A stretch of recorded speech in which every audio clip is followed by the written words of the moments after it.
আসসালামু আলাইকুম। বৃষ্টি ভেজা সকালে সবাইকে শুভেচ্ছা। সকালে ভিডিও করে নিচ্ছি। বৃষ্টি ভেজা সকালের নাস্তা হিসেবে খিচুড়ি রান্না করব, সেই ভিডিওটা আপনাদের সাথে শেয়ার করে দিলাম। খিচুড়ি রান্না করার জন্য চাল ডাল এখানে সুন্দরভাবে ধুয়ে তুলে নিয়েছি।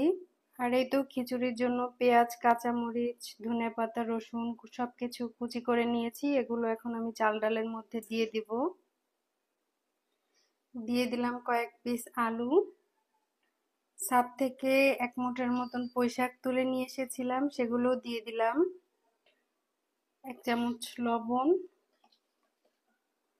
পরিমাণ মতন হলুদের গুঁড়া, সামান্য পরিমাণ জিরার গুঁড়া। এই তো পরিমাণ মতন তেল দিয়ে দিচ্ছি। সব উপকরণ দেওয়া হয়ে গিয়েছে। এ পর্যায়ে সবকিছু সুন্দরভাবে মেখে আমি প্রেসার কুকারে 2টা সিটি দিয়ে নেব, তাহলে ঝটপট খিচুড়িটা রান্না হয়ে যাবে।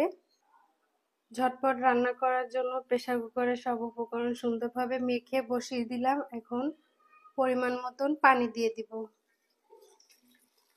এটাও প্রেসারে পরিমাণ মতন পানি দিয়ে বসিয়ে দিয়েছি।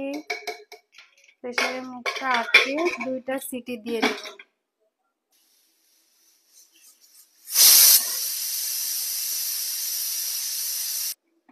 প্রেসার কুকারের ঢাকনাটা খুলে নিচ্ছি। এই তো ধোয়া ওঠা খিচুড়ি। খিচুড়ির ঘ্রাণটা একদম ছোটবেলার মায়ের হাতের রান্না খিচুড়ির ঘ্রাণ, খুবই অসাধারণ।